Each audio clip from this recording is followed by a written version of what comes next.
we're going to be talking about Elite a lot. We promised our Elite players that we come back and talk about what they can expect for Elite in 2025. So I guess, should we start there, really, and start talking about it from that way and however we want to go about it? Yeah. We've got some stuff lined up. So I think if producer Adam can just pop on the screen our little...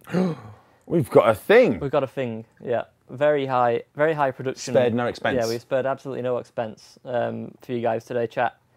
So yeah, we've got some things to talk about. Yeah. Should we kick off? We'll roll through this because Yeah. we've got a lot to talk about. So let's go. Let's talk about phase one, which we're in, right? And that's obviously going to be Trailblazers. All right. No expense, like no you expense said. spared. No. We got fancy graphics. We got everything. So yeah, Trailblazers. Obviously that's phase one of 2025. It's out today. We've begun phase one of the year. For those of you who are maybe new to Elite Dangerous, Trailblazers includes the beta for system colonization. So basically what that allows you to do is really stake your claim in the universe, right? And you know, if you want to go out there and build starports, you can do that. If you want to create a sort of new economy, you can do that. If you want to create a place for exploration, you can do that. It's a really sort of, we're giving the keys. Yeah, to the game. I think Piers has said it, and it's something we're all really keen on.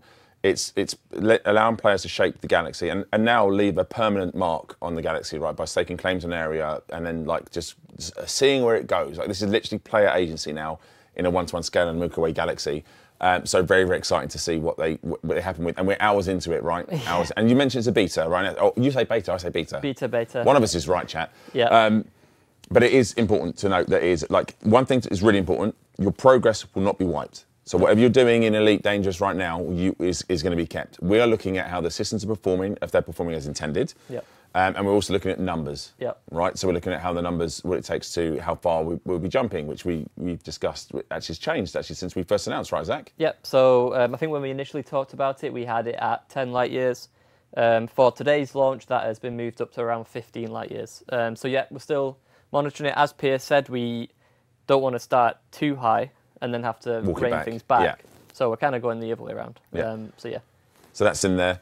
Anything else that people may not know about? I mean, if they want to, we've got a website and stuff like that we can go to. Yeah, sure. So I think if producer Adam has got the link, I think it's !Trailblazers in the chat. That'll send you to our update page so you can have a look at everything that's included. But because this is the first show, you know, of the year, the devs have been, you know, working on Trailblazers still. Yeah. So there's been some stuff to talk about that we have not been able to talk about before. So I think starting with the new refinery contact. Yes, this is a new contact available. So if you're a mining player, you can now take your mined materials and then refine them into refined materials. Yeah. So that's going to be beneficial for colonization, but also just, you know, making money. It gives a nice sort of extra flow for those mining players. Yeah, I can see now, and we discussed this in my mind. It's like this smoke-filled refinery is just churning out minerals as the bubble starts to slowly creep and expand away from itself. And I think that's going to be a really cool thing to have a look at. Anything else that might be slightly different since we first talked about it way back when? Yeah, so there is now also a passive income and a bit of a discount that you're going to get as well. Yeah. So almost like a bit of a tax that you're going to get as the system architect. And I believe at some point you'll get a discount in your system for ships and things like that. Nice. Yep, even more. Sorry, even more? Is it stationary naming is a big thing, right? Yep, stationary naming's in there. So you can sort of use the existing Elite Dangerous naming generator to sort of re-roll and find a name you like. Or you can use Arcs to sort of pick a fully custom name. Yeah. And if you do that, you can change that name as often as you like. So if I build a station and I want to call it Arthur 1, and then I actually think, I want to rename it, and I spent Arcs to call it Arthur 1, I want to rename it to Arf 1, it's not costing me any more money, I just rename it. Okay, cool. All right, no worries. Yep. We've also got new asteroid station types. Yes, this is. Do you know what? When we first saw these, I was like, I want this immediately. Put it into my inventory. I want them. Yeah. So if they basically now there are two new types. There is, I believe, the metal and the ice type.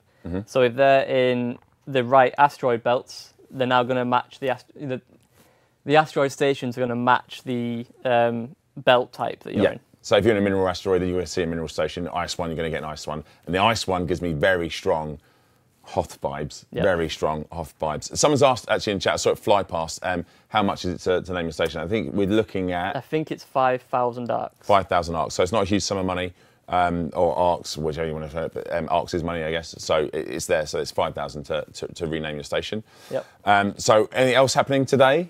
Yeah, the Mandalay is now available for credits for Odyssey owners, and we're also releasing the Mandalay Ace ship kit, which I believe Drew's got a picture So of. this is, when we talked about this earlier, I literally showed the age range, because I looked at this and said, it reminds me of the last Starfighter film, minus the sort of outside ring part, and you said it reminded you of?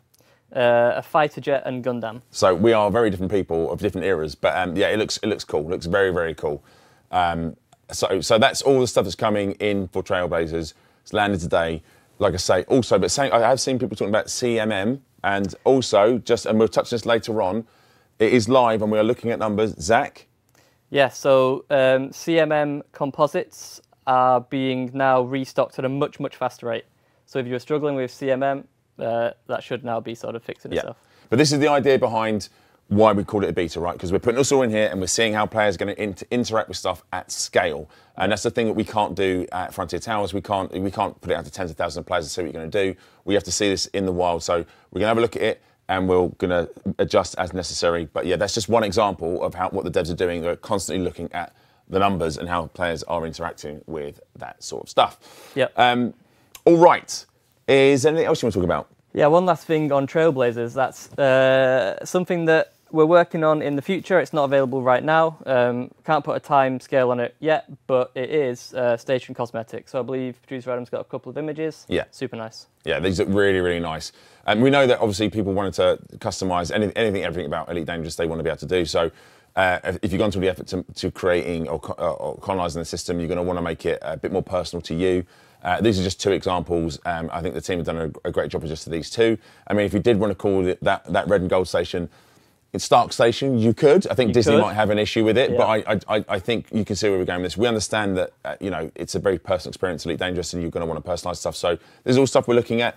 Like I said, Zac said, it's not right now, but it's stuff that we'll look to bring in the near future. So there we go. So that is, I guess, that kind of wraps up phase one. Yeah. So we go back to the roadmap and have a look, and we'll run through the rest of the roadmap, and then we'll see where we're at then, shall we? All right. So phase two, it's on the screen. Yep, that is. I've said we're a week away almost from then. I'm not sure the exact date on this, but April's only around the corner, right? Yeah, I mean, we're about to head into March, and then April is around the corner, and that's going to be the first new ship of the year. Yeah. So there you go. Our first new ship of the year will arrive in April, and then we have phase three. And what we're getting in phase three? So we get another ship and a feature. Yes, a new feature. Obviously, last year we had Powerplay 2.0, and then Trailblazers, moved into this year. But yeah, we're not stopping it with just new ships. There is more to come. Yeah, more to go. Yeah. In summer with another new feature. Another new feature. And as you're seeing with Trailblazers, the team are cooking. They are working on stuff that's really important, not only just for Elite Dangerous, but important for our players. So it's really keen that we go through this sort of stuff. So, but that's not it. This phase four. What happens in phase four, Zac? Another ship. Another ship. Another ship comes in phase four. Yep. As you can tell, we're kind of doing these in seasons now. We're doing them in seasons. So this is autumn. Yep. Yeah. So in autumn, and then finally we've ran a year. In winter, phase 5, what have you got there? Another new ship, I'm guessing? Another ship. Oh, but... And another new feature will be coming to Elite Dangerous. So, Zac, I mean, this is very much similar to what we did last year. Yep. 2 new features, 4 ships. I want to say this, and I'll say this as candidly as possible. This is what the team are committing to. The team is still cooking. There's still stuff we're working on. And we'll touch a little bit of that at the end. But this is what we're committing to right now. It's already quite impressive to see this. Great to see that all these ships are back in. Great to see we're working on some features. But I've got you on the sofa, Zac. Yep. We've got some time. Yep. And April does say redacted ship. Can we please stop that speculation after that tease? And it looks a little vague, right? It does a little. Let's redo phase 2, please, producer Adam.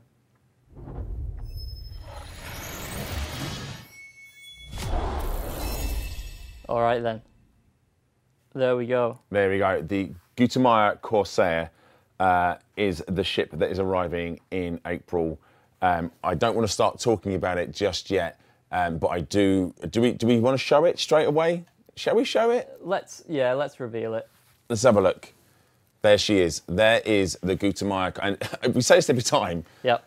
She's pretty. She is. As I said, yes, I'm paid by Frontier Chat, but this is probably my favourite looking ship we've ever done. This looks so good, like so good. And we were chatting before when we said this, and Chris and the team did such a good job with these ships.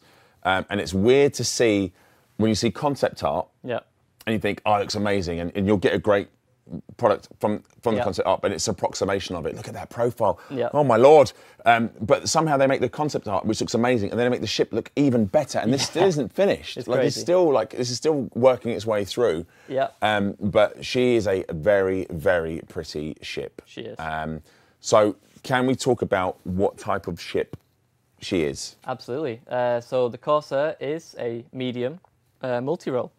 Yep. Okay. And why do we feel the need to do a medium multi-role? Because I know a lot of people are expecting another type of ship, but Yep. this is an important definition, right? So obviously the first 3 ships of last year covered each of those primary focuses within the game. In the medium category, obviously the Cobra at the end was a small. Obviously, I said initially it was a medium. It was a medium. It was a small, and so this now sort of rounds out that final medium category. Yeah. So there we go. So there she is. And do you know what? What a way to round the medium category. She is beautiful, and you can see the scale of it as well with in the concept images there. Yeah. So how do we come about the name Corsair?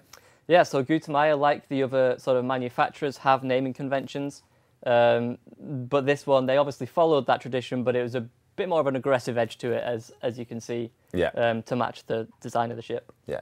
And I guess the I mean, I don't think it needs to look at it, but why would you want to have this ship? I mean, but look at it. Yeah, I mean, we won't give away all of the sort of numbers and details on this show, but I will say it's got a super impressive maximum cargo capacity, very strong hard point selection. It's got I think it's the first medium vessel to sport size 7 thrusters, so it's very fast. Do you know what? When I looked at this, I was like, and I know this is something that most of elite players will understand this, but the hooning through canyons and stuff, this baby is going to be the one, right? It's going to look amazing rocking through the canyons. So yeah, I can't wait to see this sort of stuff. So I guess what makes it, we've discussed it's multi-role, but what makes it stand out from others multi-role classes? So in the past, multi-roles, while yes, they are sort of by definition multi-role, this one is the first one that's kind of explicitly designed to really weight each role equally. So a lot of other multi-roles are really good at hauling cargo and fighting, but not necessarily exploration, whereas this one will be absolutely great at all 3 equally. So, obviously you guys are going to find the use for it, but the way that we're designing it, it's going to be quite equal, and you'll be able to do literally whatever you want with it. Yeah, I mean, and that's cool for all players, really. But I mean, we talked about. I mean, you and I are in love with this, the aesthetic of the ship. Can we talk about some of the inspirations? I know you had a chance to speak to Chris and the team, but where was this sort of drawn from? Yeah, I mean, it is a Gutemeyer ship, so it has an existing aesthetic to draw from. They value form as much as function. Like, with you get some like Lakon ships that are more easy. I like the boxy ones. Like boxy is beautiful. Very utilitarian. All right. Yeah. But obviously you see much more sort of sleek look with Gutemeyer, and that's carried on here. And it has retained that distinctive like freehold silhouette. That is something that we see quite a lot with Gutemeyer ships. And there's obviously, I guess, to bring it into that modern age, there's quite a lot of new sharp creases that add some definition, which kind of match up to what Chris and the wonderful art team are doing with this sort of new wave of Elite Dangerous ships. Yeah. I have never. Do you know what? I've said this openly on chat. Like, I've never really liked the Gutemeyer because I don't like the clean edges and stuff like that. This is the first one I looked at and was like, you know what? I think it's that slight mix of some of the sharper edges, and I'm like, now it's got me. This is the one that I want. Because it is, for me, I'm like, this looks mean, man. Like, this looks like it's dangerous. Yeah. Are there any unique elements, I guess, to this ship? In terms of obviously we'll talk about gameplay stuff next month. In terms of the visuals, it's got that distinctive blue neon strip lights that basically highlight the shape of the hull. The heat vents, which I believe you can kind of see on that image there, they're quite minimalist and designed to fit into the ship. It's basically, like I said, it's got that silhouette that is familiar, but it's kind of a fresh look. And you'll see it's got some unique engine cowlings as well that do animate, which is always something we look for in these new ships. We love a little bit of detail, yeah. And then I believe as the images sort of rotate round, you'll see those sort of indents that have got those sort of lights. They are very cool. It's like the underlighting on cars. Now they've made its way to Elite. I'm a big fan of this. I'm a big fan of this. So thank you very much, Chris and team. I was the first thing I noticed actually was the lights in there. Yeah. So there we go. So that is that's the Gutamaya Corsair arriving in April. We're pretty much in March now, so you've only got a month to wait till this baby arrives. And so that's a look at the base. Oh yes, that's you've got the some base version of the Corsair. We've got a couple of very much work in progress looks at some of the ship kits that the team are working on. Oh, that looks so good. Yeah. Which, you know, the team are really trying to create ship kits that really do change the vibe of the ship. And obviously there's a bit of a sneak peek at one of their paint jobs as well. Yeah. So you'll be able to very much customise the ship to however you want it to look to some extent. Yeah, we discussed earlier on, I was talking about these nacelle things and the previous ship kit spoiler. I think is the win for me there. But it's a fantastic ship. What a way to kick off 2025 with the Gutamaya Corsair. It's going to be another very, very exciting year of ships for Elite Dangerous. Very, very exciting year for players. Yes. Anyways, before we get in trouble, Zach. Right, that's a lot of information. We've looked at the roadmap. Can we talk about the first feature that's arriving in the summer? Is there anything you wanna come your ear now, mate? It's New Year. We missed a month. Come on. As a treat, you know, maybe this is going to be the last thing we talk about. We've got, you know, we'll keep some stuff back. Yeah, we'll keep some stuff back. We have to. Maybe we can talk about. In fact, producer Adam, can you reveal the name of the Phase 3 feature, please?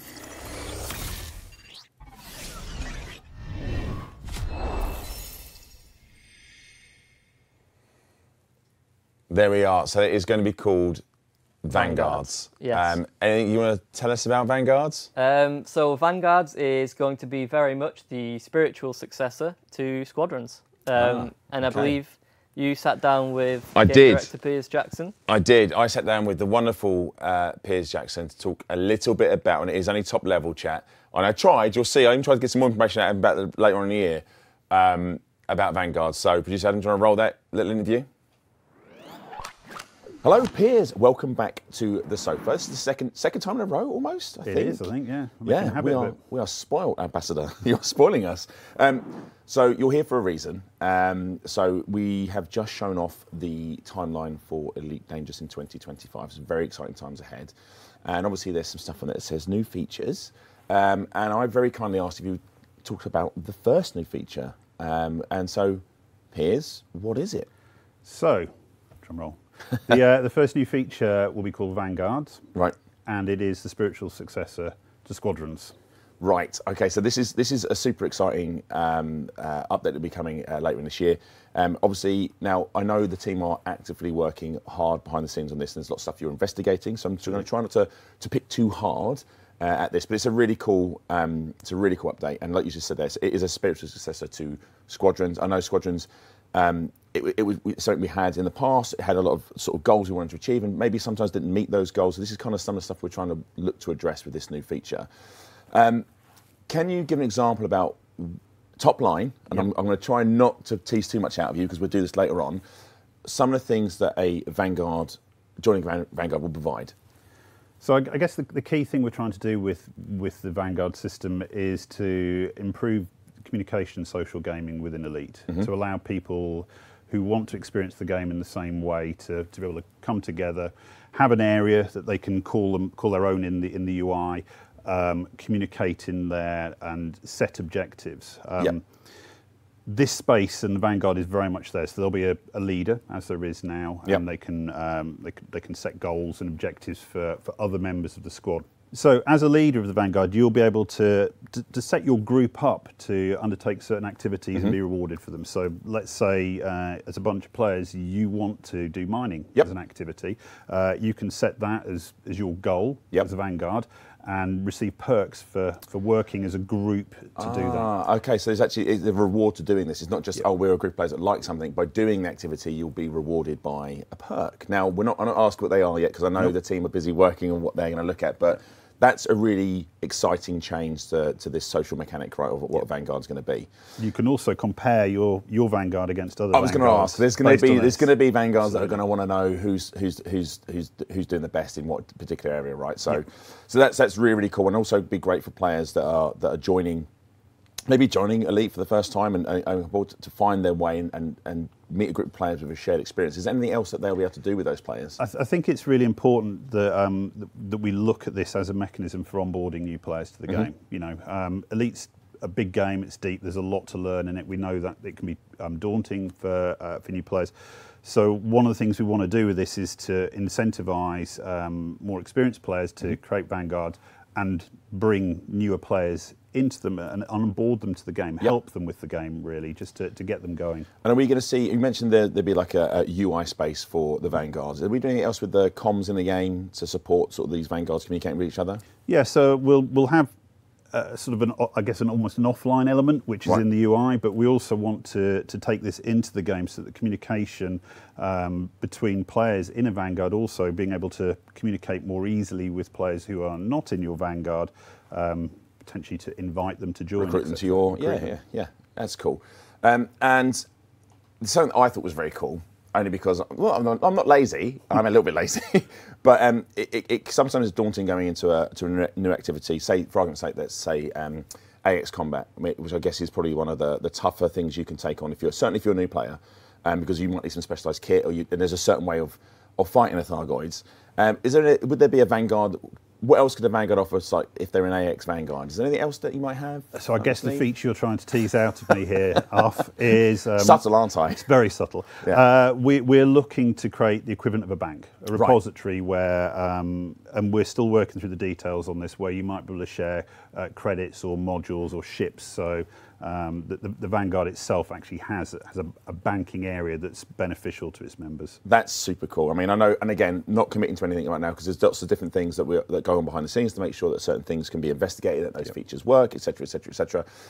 But again, thinking about it logically all the way through, onboarding a new player into a particular chosen discipline, be it exploration, mining, AX Combat. It's a much less daunting task. You'll be in a Vanguard with like-minded players with more experience of you potentially. You'll be set goals that be, I guess, by the leader can set them based on your experience level. Yep. And if you're really struggling, there'll be this area where you can have a repository where you can say, hey, look, you know what, you're going out. Here is maybe a ship, maybe a module, maybe some AX engineered weaponry for you to pop on your ship and go out and take on your first scout or your first interceptor, whatever it's going to be. And then, of course, how this all works with the rest of the game, and then all the stuff that you can time, all the mechanics we've got, like Power Play 2.0 is in there now, and system colonization is coming in, and these Vanguards can work hand in glove in achieving those sort of goals. So very, very exciting stuff. So it's a lot of stuff, and I'm saying it to you like you don't know, but it's a huge stuff. It's a huge amount of stuff, right? You know, it builds on top of both Power Play and colonization. You know, we're going to allow player-led factions to exist here, so you can take that as a Vanguard and push it into the BGS, and play through colonization and power play. So, and I know you've been a big advocate of allowing players to create their own mark in the galaxy. I think this is just another step forward of doing it. So very, very exciting. And I know it's only top level stuff, but now we get a gist of what Vanguards is going to be. Now, there was another feature on that list. Is there anything you can tell us about that feature, Piers? I'd have thought Vanguards would have been enough, Arf. You know what I'm like. I'm afraid we're not ready to talk about that just yet, but maybe we'll come back later in the year and reveal. Well, I'll make you. Oh, well, look, chat, I tried. But Piers, as always, thank you so much for coming. I know your time is precious. Thank you to the whole team, because I know how busy they are. I know how much hard work they're putting into all of these, the ships we're seeing on the roadmap, the features that you've got planned. And just the general passion from the team. So thank you from all of us to you. And you've got to come back now and talk about that next feature. It's agreed, it's written. Back to me in the studio. So there we go. That was the wonderful Piers talking about Vanguards as a very top-level overview. But I think what the team are going for there, as we said before, is a spiritual successor to Squadrons. Yeah. But I think there's a lot that it ties into. Obviously, you heard Piers say that it will tie into the BGS. There'll be Vanguard leaders who'll be able to set missions. You'll be able to look at, they're investigating the option for having a bank to share modules or ships potentially. Yep. I think this all ties into allowing players to make that mark in the galaxy, right? Go out there, find an area, communicate, play together. And that's just, again, top level. It's coming in summer. We'll do more stuff on this as we get closer to it. And we haven't touched on what that ship's going to be in the summer. No. Which I think you'll like. The one in the autumn we haven't talked about, and we haven't even started talking about the feature that's coming end of the year. And that's a lot of stuff. And the sort of stuff, like I said, we're happy to confirm right now. There's other stuff the team are working on and evaluating at the moment. So some of this stuff may change, and if we come back on and things are going to change, we'll update this roadmap. Absolutely. One of the things we can talk about there in terms of that is this is just showing some of the top level stuff. But we are still going to be looking at doing a series of quality of life updates throughout the year. And these will touch on sort of known issues that we have in the game. We're also going back and looking at rebalancing some of our feature work. So power play stuff, we'll go back and have a look at that. We're not just putting these features in and leaving them. We're going back and we're going to be addressing them. We're constantly monitoring. I saw somebody in here saying, can somebody have a look at rebalancing power play? We're constantly looking at power play, always looking at this sort of stuff. And the team have their agendas, and they are working through a roadmap of those sort of quality of life updates. And when we know when they're coming in, we'll add them onto the roadmap. Correct, yeah. As well. So this roadmap is very, very much as of right now, this is where we stand on the sort of major touch points for the year. So as you said, once we have locked in sort of dates for some of those quality of life bits that we're working on, we'll talk about them. No problem. And we'll have you back. Probably every month, Zach, I reckon. You may as well be my co-host because you're going to be here on the sofa every single month, I reckon.